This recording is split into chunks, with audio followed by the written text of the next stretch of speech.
benediksyon nga Ginoo na adto sa kawalangan dayon kaayo sa ato ang pagkabot.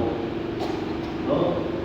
Nga kita na adinhi pero ang Ginoo na adto sa taas. O nang muhangan sa langit aron sa pag-ampo. Ug kung ato kantawan kini kayo ang Ginoo sa ato ang pagkantaw. Apan atong nagduman nga Ginoo doon maging kayo kanato. Ang ato namang ikinahanglan mo ang pagsalig, mao ang pagtuo nga siya kanunay nagauban kanato. Makita nato na interwal niya sa atong pag-saysay mahitungod sa kinabuhi sa Boke.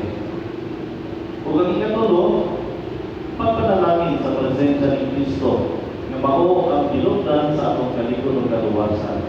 Kanunay kita nga pag-ampo diha sa namamati nato presensya ni Kristo diya sa atong kinabuhi. Tungod kay ana ay mga pagitabo sa atong kinabuhi nga magduda kita kung ana pa gyud siya nakauban ka nato. Nga naman nga diha lamang sa panahon nga kita sulayan, kita sinabi o mabukat nga pagsulay ay kita magduha-duha diha sa presensya ni Kristo sa atong kinabuhi. Apan sa panahon nga apsay mo gaway ang ato ang pamuyok, huwag yung nagpadayan nga ang presensya sa Ginoo ana doon na yung kayo na nato. Si San Roque na tao sa naso sa Francia niya itong ika-10 ka siglo. Nadulong na ito ng Katilina.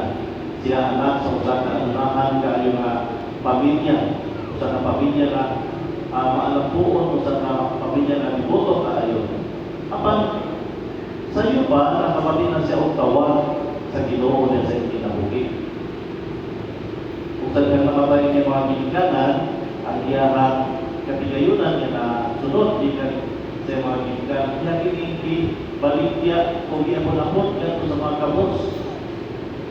Kung pagmamaman niya anak, bibigyan siya dito sa iyahang dapit o itabag siya aron sa pagpanangkal sa mga masakiton dito dapita sa Europa.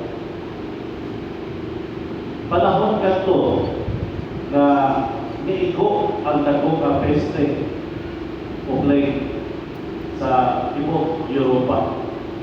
Wala pa yung mga ibang hospital na niadto